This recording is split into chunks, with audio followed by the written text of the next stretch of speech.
완벽한 정보가 다 맞춰지고 나면 기회는 이미 지나가 있기 마련이니까요.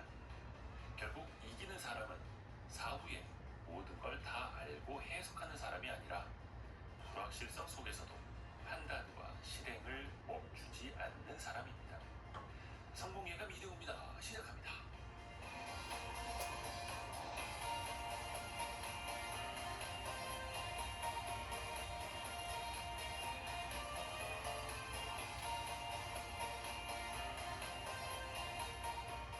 안녕하세요. 이대호입니다.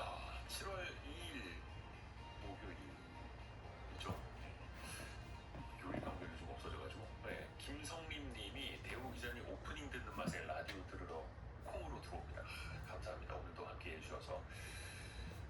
그런데 오늘 증시 상황이 좀 많이 안 좋아요. 나스닥이 크게 밀린 건 아니었습니다. 마이크론을 비롯해서 반도체 관련주는 급락을 했고, 오늘 우리 증시 코스피가 이제 5.5%, 코스닥도 4.2% 밀린 채 출발을 하고 있고요. 삼성전자랑 하이닉스가 7% 안팎 급락을 합니다. 대형주들도 속절없이 오늘 좀 빠지고 있고, 코스닥도 마찬가지입니다. 거의 상승 혹은 강보합 상황이라도 있는 종목들 시총사면에서 좀 찾아보기가 또 힘든 하루이기도 하고요. 오늘 경제상식 퀴즈는 정답이 4글자인데요. 코스닥 시장, 코스피에서 비해서도 많이 좀 부진한 상황이죠. 그런 가운데 코스닥 출범 30주년이 됐는데요. 부실 기업을 더 빠르게 걸러내기 위한 조치들, 퇴출 기준을 또 시행하게 됐습니다. 앞으로는 주가가 30거래일 연속해서 1,000원 미만, 즉 동전주에 머무르면 관리 종목으로 지정을 하고요.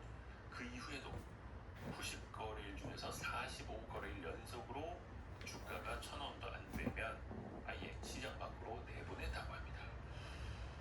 또한 시가총액이 코스피에서는 300억, 코스닥에서는 200억 원을 못 넘으면 이것을 시키겠다라고 하는데요. 이것은 무엇일까요? 거래소에서 더 이상 거래하지 못하게 상장 상태에서 밀어내버리는 걸 4글자로 이렇게 부릅니다. 2글자로 줄여서는 상패라고도 부르더라고요. 4글자 정답 보내주시면 되고요. 짧은 문자 50원, 긴 문자 100원이 드는 샵 9730, 또 KBS 콩이 열려있고요. 추첨을 통해서도 선물을 보내드립니다. 또 KBS 콩과 유튜브 1라디오 채널은 언제든지 열려있습니다. 성공 예감 이대호입니다. 자주 검색하시면 성공이 가까워집니다.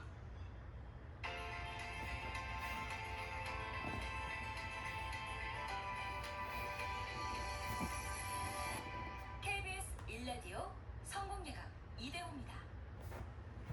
오늘의 경제 뉴스 알고란의 고란 기자와 함께합니다. 안녕하세요. 네, 안녕하세요. 오늘 증시가 많이 흔들립니다.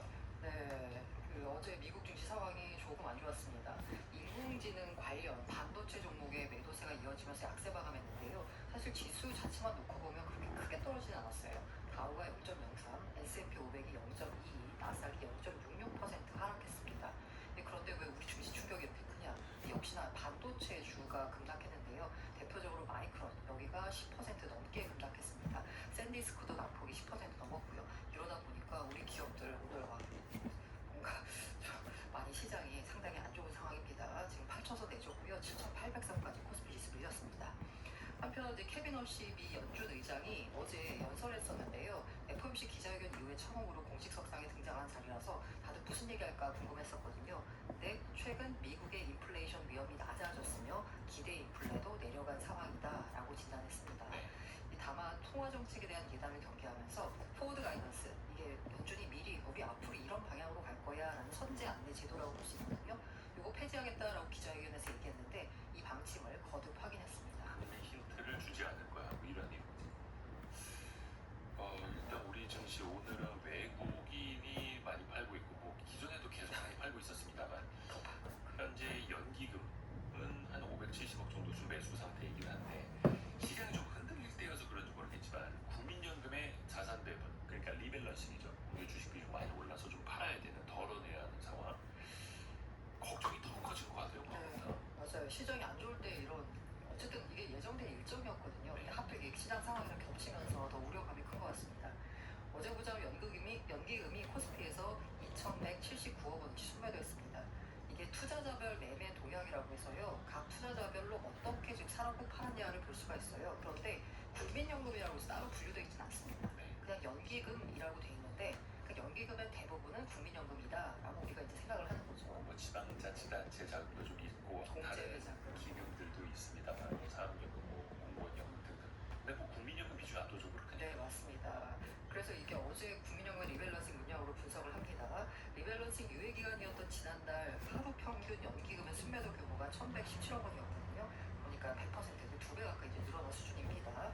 그럼 뭘 팔았냐를 보니까 최근 주가가 많이 오른 삼성전자, SK스퀘어, 삼성전기 등을 팔았고요. 근데 전 여기서 신기한 게 SK하이닉스, 아모레퍼시픽, 삼성 E&A는 순매수했어요. SK하이닉스 순매수한 게 주차 연기금인지 아닌지 잘 모르겠지만 어쨌든 샀습니다. 사기는. 코스닥 시장에서도 약 500억 가까이 순매수했습니다.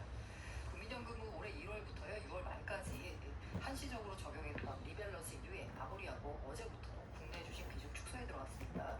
국민연금 같은 경우에는 큰 돈을 불리다 보니까 이 자산 배분을 잘해야 돼요. 그래야지 성과를 높일 수 있고 리스크를 낮출 수 있거든요. 그래서 목표 비중 초과한 자산은 매도하고 부족한 자산은 삽니다. 근데 코스피가 너무 큰 폭으로 오르면서 이 복지부가 지난 1월에 기금운용위원회를 열어서 일단 6월 말까지 우리 리밸런싱을 유예하자. 왜냐하면 시장 충격이 너무 클 수 있으니까. 그리고 5월 말에는 국내 주식 목표 비중 범위를 14.9%에서 20.8%로 높였어요. 여기에다가 전략적 자산 배분 허용 범위를 플러스 마이너스 3%포인트에서 플러스 마이너스 6%포인트, 전술적 자산 배분 허용 범위를 플러스 마이너스 2%포인트 이렇게 했거든요. 그러니까 아까 제가 20.8이라고 했잖아요. 근데 전략적, 전술적 자산 배분 이건 국민연금이 그 자체적으로 조금 할 수 있는 어떻게 보자면 버퍼가 될 수 있습니다. 국내 주식 비중은 플러스 마이너스 8% 범위 내에서 운영 가능합니다. 이론적으로 28.8%까지 확대할 수 있습니다. 근데 TAA라고 이제 전술적 자산 배분 있잖아요. 요거는 이제 가급적 활용하지 않겠다는 방식을 밝히긴 했습니다. 일단 이거는 좀 길게 봐야 될 이슈이기도 해요. 그리고 또 하나 최근에 보면 이제 레버리지 ETF 이것도 상당히 좀 많이 화제가 되고 있는데 가상자산 거래소 쪽에서 우리 증시나 주식에 수십 배 레버리지 효과를 낼 수 있는 초고위험 상품들을 내놓더라고요. 이게 그 바이낸스 같은 이제 거래소 보면 우리 업비트 빗선도 마찬가지고요. 다들 주식하지 요새 누가 코인하니 이런 소리가 나오고 있으니까 이 사실 거래소 입장에서는 거래를 하게 되면 거기 떨어진 이제 수수료로 먹고 사는 거잖아요. 근데 거래량이 너무 많이 줄었습니다. 그러다 보니까 이들 거래소가 고안한 새로운 상품이 뭐냐면 주식을 코인으로 만들어서 파는 거예요. 아니면 원유 선물을 코인으로 만들어서 팔고 금 선물을 코인으로 만들어서 팔고 이게 워낙 인기를 끄다 보니까 바이낸스가 거래하던 거래량 한 30% 정도가 이런 전통 금융자산을 코인화한 거 이거 거래량이 폭증했다는 거예요. 뭐 요거 덕분에 이제 또 먹고 사는 거죠. 근데 참고로 이제 국내에서는 이게 안 됩니다. 그래서 국내 거래소에서는 이걸 보실 수 없고요. 해외 거래소에서 주로 우리가 이런 상품을 많이 보실 텐데 이게 그 미국 증시에 코스피 3배 레버리지 ETF인 코루라고 하는 게 상장이 됐어요. 그거는 이제 미국이 상장, 미국 거래소. 채권 거래소에 상장돼 있는 거죠. 네. 근데 아까 제가 말씀드렸잖아요. 요거를 이제 코인으로 바꾼다고. 그래서 요 코루를 코인으로 바꿔가지고 자기 바이낸스 거래소에다 상장을 시켰습니다.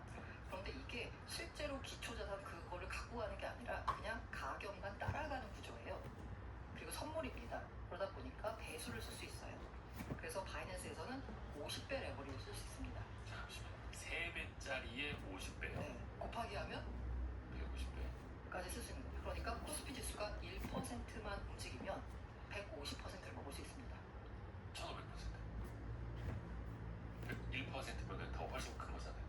아, 코스피가 1%가 움직이면 예. 150%로. 네. 아, 네네. 금액이 아니에요. 네.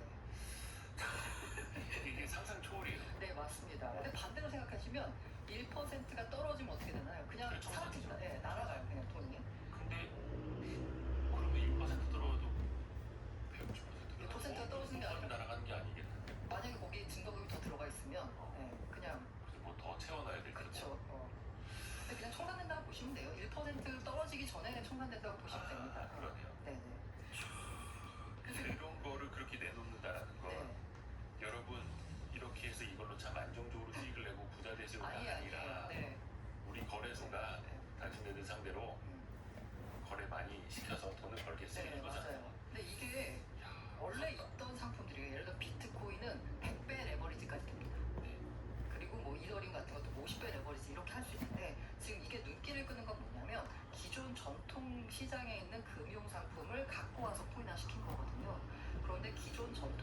시장에서는 이렇게 레버리지 못 써요. 우리나라는 2배까지밖에 안 되고요. 미국도 뭐 3배짜리 정도잖아요. 많아야 뭐 4배짜리 뭐 영국에 있다고 하는데 그 정도인데 이걸 코인으로 만들어 버리니까 레버리지 이렇게 어마어마하게 쓸 수 있거든요. 그리고 지난달 2일에는 삼성전자, SK하이닉스, 현대차를 기초자산으로 투자할 수 있는 20배 레버리지 상품을 또 내놨어요. 근데 이게 이제 인기를 많이 끄니까 50배까지 이제 확대를 한 겁니다. 그래서 야 그러면은 2배 레버리지 정도로 나는 만족 못하겠어. 바이낸스를 가서 하이닉스 50배 레버리지를 해야지 라고 생각하시는 분들이 계실 텐데 그런 분들은 이거 못합니다. 하이닉스 50배 레버리지는 한국인 투자자는 투자할 수 없어요. 그러니까 기초자산이 어디냐가 중요한 게 아니라 기초자산이 어디에 상장됐느냐에 따라서 그 해당 지역 이용자들은 이용할 수 없습니다.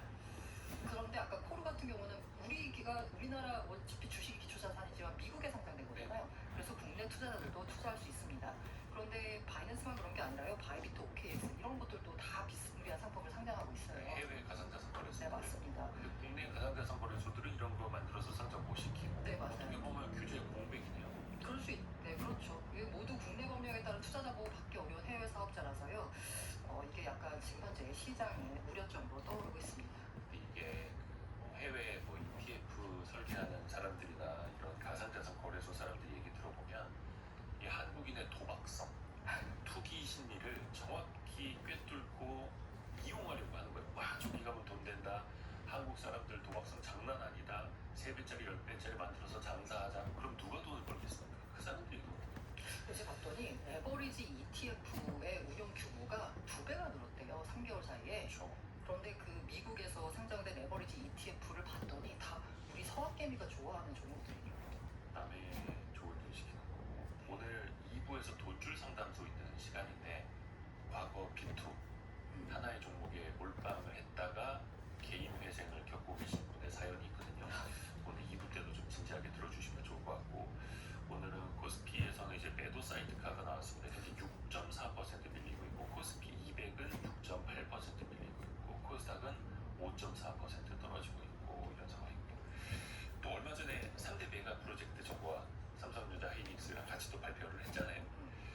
근데 이제 삼성전자 초기업 노조가 이거 우리랑 같이 협의를 해야 된다. 노사정 협의가 필요하다 이런 이야기를 했어요. 네, 초기업 노조는요, 삼성전자의 반도체 부분, DS 부분이 주축이 되어 있습니다. 보니까 반도체 부분의 메가 투자가 발표가 됐으니까 요 분들이 뭐 이해관계 당사자이기도 하세요. 뭐라고 어제 입장문을 냈냐면 정부와 회사, 노동조합이 한자리에 모이는 노사정 협의장을 제안하며 건설적인 대화를 통해 이 국가과제가 대한민국의 새로운 도약으로 이어지길 기대한다라고 했어요. 이 메가 프로젝트 같은 경우에는 뭐 기반 인프라를 포함한 최소 5년 이상이 걸리는 긴 여정이니까 그야말로 긴 호흡으로 미래를 내다보면 차근차근 대비해 나갔으면 한다라고 하면서 저는 핵심이 이거라고 봐요. 이 모든 것의 근본에는 사람이 있다. 초기업 노조는 조합원이 앞으로 일하게 될 현장의 산업 안전, 주거 환경, 인프라가 충실히 갖춰지고 그에 걸맞은 처우가 뒷받침되기를 바란다라고 했어요. 쉽게 말해서 지금 이제 광주에다가 반도체 클러스터를 육성하겠다고 했잖아요. 그럼 그게 만들어지면 거기 가서 일할 사람들은 이 노조 조합원들이겠죠. 그러면 자기 근무 환경이 바뀔 수도 있잖아요. 그 때문에 이거 뭐 노사정 협의가 필요하다라는 입장을 낸 겁니다. 또 소비자 물가 발표됐는데 3.2% 나왔습니다. 너무 놀랐습니다. 네, 1년 전보다 3.2% 올랐고요. 23년 12월 3.2% 이후 가장 큰 폭의 상승세입니다. 그리고 2달 연속 3%대예요. 아무래도 국제유가 상승, 이게 소비자 물가 밀어올렸습니다. 요 지난달이니까 전쟁 상황이었잖아요. 석유류 가격이 24.7% 올랐고요. 이게 우크라이나 전쟁 초반이 22년 7월에 35.2%였거든요. 이후에 가장 컸습니다. 이 생활물가 지수라고 자주 구매하는 품목으로 중심되어 있거든요. 체감 물가를 나타내는 이 지수는 3.4% 올랐습니다. 역시 24년 4월 이후 가장 큰 폭의 오름세를 나타냈습니다. 그리고 또 구글이 과징금으로 8,500억 원을 물어야 될 상황이 됐네요. 이거 어떤 일입니까? 공정위가 어제 공정거래법 위반 혐의에 대한 심사 보고서를 송부하고 심의 절차를 개시했다라고 밝혔어요. 이 심사 보고서는 형사소송으로 보자면 공소장과 비슷하다라고 보시면 됩니다. 그럼 누가 이제 고소를 당했냐, 고발 당했냐를 보자면 미국 구글, 한국 구글 코리아, 싱가포르 구글 아시아 퍼시픽 등 3개 법인입니다. 그러면 도대체 공정거래를 위반했냐라고 보자면요. 19년 7월부터 올해 3월까지 6년 9개월 동안 넥슨, NC소프트 등 국내 게임 22곳과 구글 벨로시티 프로그램 계약을 체결했어요. 이게 내부에서는 프로젝트 허브라고 불렸는데 이게 뭐냐면 게임 회사가 앱 안에서 기능, 혜택, 출시 시기 등을 구글 플레이 스토어에서 가장 유리하게 제공하는 것을 의미합니다. 그러니까 다른 곳보다 구글에서 제일 유리하게 하라는 거죠. 이렇게 하면 구글은 게임 회사들한테 클라우드, 구글 애즈, 유튜브 등 이 자사 플랫폼 서비스 이용 비용을 지원한다. 이게 핵심이에요. 그러니까 우리 앱스토어에서 제일 좋게 조건을 해주면 우리가 여러 가지 부가 서비스를 해줄게. 그래서 공정위는 이 계약에 포함된 최혜 대우 조건 있잖아요. 이게 핵심적인 경쟁 제한 요소라고 판단을 했습니다. 구글이 게임사의 비용 지원하는 행위 자체 이거 문제 아니다. 그런데 구글에서만 구글 앱마크에서만 우대하는 거 이거는 아니고 공정 경쟁을 저해한다라는 거죠. 우리 시장으로 오면 더 잘해드릴게요까지는 문제 없지만 저쪽으로 가면 안 되는 조건으로 이걸 해드릴게요. 이러면 이제 문제가 된다는 거죠. 맞습니다. 그러다 보니까 구글 플레이 스토어 점유율이요 80% 이상을 유지하고 있습니다. 그 구글이 국내에서 관련 매출액 얼마냐고 보자면 92억 1천만 달러가 넘습니다. 약 14조 원 정도가 돼요. 이렇게 많이 벌고 있었습니다. 이게 굉장히 이제 위반 매우 중대한 시장 지배적 지위 남용 행위의 중대한 위반 행위다라고 판단하고요. 시정명령 과징금 부과 의견을 제시했습니다. 앞서서 그 구글 원스토어에 게임을 출시하지 말라는 조건을 달고 게임사들에게 각종 혜택을 제공했다가 시정명령과 과징금 421억 원 받았거든요. 그런데 이번 사건으로 구글에게 최대로 부과될 수 있는 과징금은 아까 관련 매출액이 14조 정도 된다고 했잖아요. 요거 6%인 한 8,500억에 이를 전망입니다. 만약에 최대로 부과한다면. 근데 또 항상 또 여기서 따라붙는 게 미국과의 어떤 뭐 갈등이 되지 않을까. 그래서 또 왜 그 나쁜 말로 하면 좀 일러바치고 막 이런 거 있지 않습니까? 네. 우리 대미 투자에도 또 영향 미치지 않을까 이거 우려도 나와요. 최근에 미국 정부가 쿠팡 등 자사 기업이라고 했는데 쿠팡은 자사. 자국 기업. 네, 자국 기업. 이거 미국 기업입니다. 미국 기업이 공정위 제재에 대해서 차별 대우라고 이제 반발했거든요. 그러다 보니까 혹시 구글한테도 누가 이렇게 반발하는 거 아니야라고 걱정이 나오고 있습니다. 이에 대해서 그런 우려를 일축하면서 이미 미국에서 동일한 사안을 둘러싼 방독점 민사 소송이 진행돼서 판결이 확정됐다. 미국 기업이란 이유로 특별히 고려한 사항은 없다라고 말을 했습니다. 어쨌든 구글은 심사 보고서 받았잖아요. 8주 안에 의견서를 제출합니다. 그리고 공정위는 관련 조사 마무리된 대로 전원에 열어서 최종 제재 여부, 과징금 규모를 결정할 예정입니다. 근데 쿠팡 LLC가 미국 법인이고 우리나라에서 뭐 이렇게 로켓 배송하면서 사업하는 거는 국내 법인이잖아요. 네. 그럼 이제 한국 회사에 대한 제재인 거죠. 어떻게 끼워 맞추느냐에 따라서 또 다릅니다. 이제 입장과 관점에 따라서. 그리고 얼마 전에 롯데시네마랑 메가박스랑 합병한다고 했잖아요. 영화 시간 너무 어렵다 보니까 같이 힘을 합치자. 근데 이게 무산이 됐어요. 이게 합병 추진 과정을 보자면 지난해 5월에 합병 추진하기 위한 MOU를 맺었어요. 벌써 1년 된 거예요. 네, 이 공정위에다가 기업 결합 사전 협의를 요청했습니다. 근데 이제 합의점을 찾지 못한 것으로 알려졌고요. 3월 30일에는 MOU 기한 연장했어요. 그런데 문제가 터졌죠, 중간에. 지난달 바로 메가박스를 보유한 메가박스 중앙, 이 대주주인 콘텐트리 중앙 등이 서울회생법원에 회상 절차 개시를 신청했고요. 중간. 네, 그리고 어제였나 엊그제였나 이게 회생 결과가 나왔습니다. 그러다 보니까 롯데쇼핑 입장에서는 이쪽이 지금 회생 절차에 들어갔으니까 합병 추진하기가 지금 애매한 상황이 돼버렸잖아요. 그래서 합병 관련 절차는 중단한다라고 공시를 했습니다. 그럼 합병이 무산되면 롯데시네마는 어떻게 되냐? 자체 역량을 키우는 쪽으로 가닥을 잡을 것 같습니다. 그리고 통신사들 보면 5G 요금제랑 LTE 요금제랑 요금이 거의 비슷한 경우가 많았거든요. 네. 그래서 이거 무슨 부분인가 헷갈리기도 했었는데 하나로 이제 합쳐져요. 네, 맞습니다. 쓰는 사람 입장에서 사실 차이도 잘 모르겠고 그렇죠. 도대체 뭐가 다른 거야 해서 LG U+가 지난달부터 LTE, 5G 구분하지 않은 통합요금제를 시행했습니다. KT는 어제 신규 통합요금제 출시했고요. SK텔레콤은 오늘부터 또 요금제 출시합니다. 이번 개편의 핵심은 간단하게 하겠다는 거예요. 세대별망 구분 없애고 데이터 제공량, 이용 방식 중심으로 이용제를 다시 짠 겁니다. 요금제도 대폭 줄었어요. 우리 요금제 무슨 만수표 같죠? 너무 많아요. 헷갈리죠. 지금도 좀 많은데 LG U+가 기존에 53종의 요금제를 18종으로 통합했습니다. 전 18종도 많다고 보는데 어쨌든 줄이긴 줄였어요. 그리고 KT는 더 많습니다. 100여 종에 달하는 요금제 라인업을 18종으로 간소화했고요. SK텔레콤 같은 경우에는 오늘부터 이제 기존에 있던 요금제 67종의 신규 가입을 중단을 했습니다. 이거 통합요금제로 바꾼 건요, 정부의 기본통신권 보장 정책과 맞물려 진행이 된 겁니다. 배경윤 부총리 겸 과학기술정보통신부 장관이요, 지난 4월에 이통 3사 대표와 만나서 AI 디지털 시대의 데이터 접근권은 국민 일상생활 영위를 위한 기본권과 연결된다라고 강조했어요. 기본권을 보장하기 위해서 너무 복잡한 요금제를 간단하게 맡겨서 소비자 혜택을 오히려 더 보장하는 쪽으로 방향을 튼 거다라고 볼 수 있습니다. 알고란의 고란 기자 함께했습니다. 고맙습니다. 네, 감사합니다.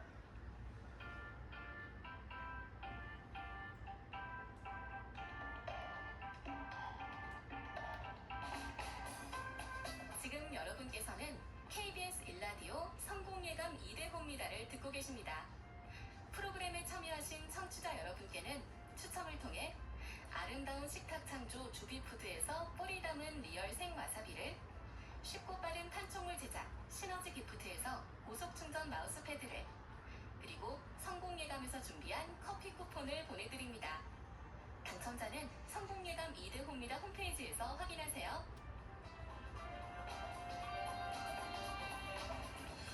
오늘 경제상식 퀴즈의 정답은 네 글자인데요. 사실 뭐 꼭 좋은 거는 아닙니다. 기업의 주식 거래를 취소하고 증권시장에서 퇴출하는 일을 이 네 글자로 부르는데요. 코스닥 이제 30주년을 맞았습니다만 30년 전보다도 지수는 훨씬 더 아래에 있죠. 거의 뭐 한 10여 퍼센트 아래. 그래서 좀 더 좋지 않은 기업들을 빨리빨리 내보내자라는 취지로 동전주들 주가가 1,000원 밑으로 오래 머물거나 아니면 시가총액이 200억 원이 안 되거나 코스피 기준으로 300억 원 이렇게 해서 그보다 못하는 체질 나쁜 체력이 나쁜 기업들은 내보내겠다라고 하는 건데요. 이 네 글자는 무엇일까요? 7200님 거래 정지. 거래 정지를 시킨 다음에 이거 뭐 실질 심사에 들어가기도 하고요. 본명을 말씀드려도 되나? 제가 센스 있게 이 아이디로 불러드릴게요. 앰플맨님 몇 번 당했습니다. 그리고 루라11님이 많이 당했습니다. 제가 투자한 것 중에서 유유 이렇게 보내주셨고요. 그리고 미1004님은 우리 남편이 주식해서 엄청 많이 말아먹었어요. 너무 화나고 속상합니다. 몇 번 경험하고 이젠 그만한다고 하더라고요. 아니 근데 이거를 몇 번이나 경험을 하셨다라는 분도 계시고, 김명환님은 대우님은 이런 경우 없었죠? 라고 물어보셨는데 저는 뭐 다행히 아직은 없었습니다만 한 번도 경험하지 않은 사람들도 많습니다. 어떤 차이일까요? 운이 나쁜 걸까요? 그러니까 기본적으로 봐야 할 것들, 피해야 할 것들을 좀 피해야 하는데 그걸 잘 안 보셔서 그런 게 아닐까. 크게 버는 거는 좀 운이 많이 따라야 합니다만 최소한 이것까지 가지 않는 건 노력을 해서 실력으로 어느 정도 좀 걸을 수는 있다라는 겁니다. 증권시장에서 퇴출되는 일, 그 네 글자 정답과 또 여러분의 생각 혹은 또 경험도 공유해 주시면 되겠습니다.